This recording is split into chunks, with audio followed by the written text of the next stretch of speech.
The Chicago Bears are at home this week after a disappointing Week 8. Now they have to be ready to take on a high-flying aerial attack. The Miami Dolphins are in town. Touchdown! And it's Jalen Waddle! Chicago's secondary is on center stage this week. They have to figure out how to stop a circus. Happens to have 3 rings, too.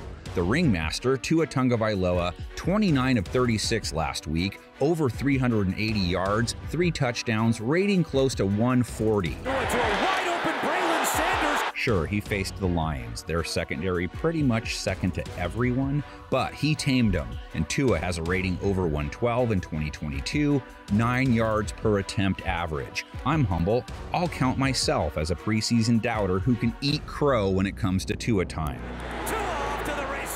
The main event the Bears have to worry about. No bearded ladies here, man. Week 8, everything the Miami passing attack is about. Cat, who has proved he isn't anyone's Robin. Tyreek Hill came up 12 yards short of 2 Bills against the Lions. Fits the 2022 he's had. All those picks, worth it. Tyreek Hill down the field, and another big play by Hill. Oh, fine, says the Bears. We'll double him.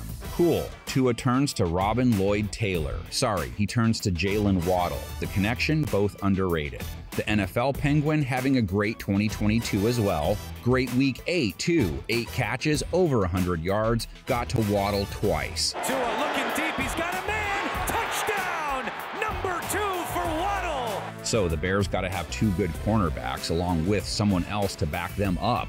They do in a way. Cornerbacks Kindle Vildor, Kyler Gordon, holding QBs to sub-91 ratings. Safety Jaquan Brisker has a 42.3 rating against. In turn, they have held wide receivers, specifically to a 76.2 rating in 2022.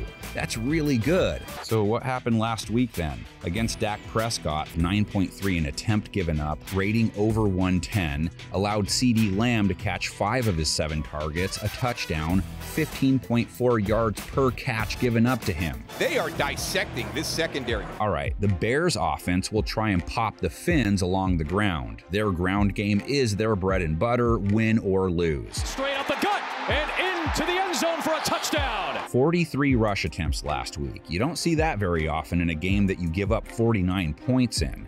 They're going to unleash a 2-headed running back attack on Miami. Khalil, Bassinger, last name Herbert anyway, 99 yards last week, 6.2 a run. He's been much more explosive than David Montgomery. Well, that's a big run by Khalil Herbert. The bigger challenge Miami's defense faces is Justin Fields, the runner, over 50 yards a game this season, hitting at 5.6 a run, 7.5 versus the Cowboys. It's not so much the planned runs with him, it's the unplanned ones that get their offense going. Fields using those legs. He out-leverages the defense so quickly. You can go a lot of directions from here as you look at how the Dolphins have played the run. Does anyone know what the Dolphins have held runners to overall this season? Anyone? 4.2 yards per carry. That's acceptable. Does anyone know what Miami has held running backs to in 2022? Anyone? 3.8 yards per carry allowed to running backs, so Herbert is going to be challenged.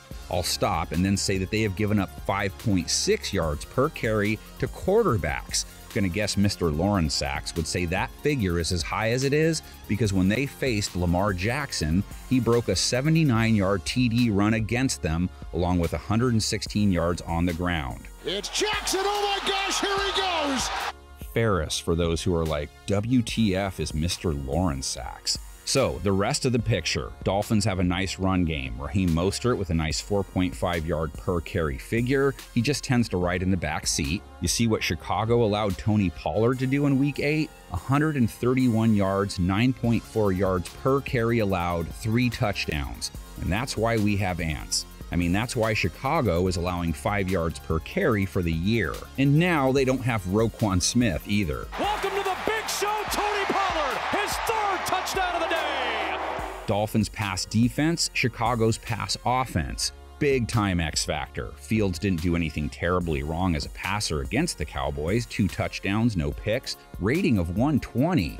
Their passing game is secondary. He provided what they needed. They'd welcome a repeat performance from his arm. N'Keal Harry back in the scoring book.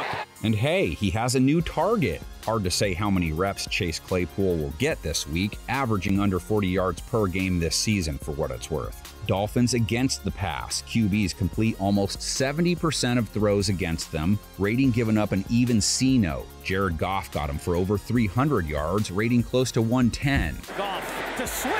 Touchdown! Dolphins pass rush has a better chance to disrupt things, especially now that they traded Denver for Bradley Chubb. 5.5 sacks in 2022 for that guy. Pressure off the edge, and Smith is sacked by Bradley Chubb. Bears haven't applied a ton of pressure on QBs this season. Don't have Robert Quinn now either. Fields, he knows the grass as well as Cheech and Chong. Different kind for all you old-timers. Fields took 4 more sacks against the Cowboys, just adding to their league-high takedown figure. Curse chasing Fields, it's another one. Bears beat beats, but can Bears beat Dolphins? I don't know how a bear would handle itself with a dolphin in the ocean. Give me the dolphin all day. In a river, the bear takes it. Get your pick and keys to the game into that comment section. We get our picks onto the screen.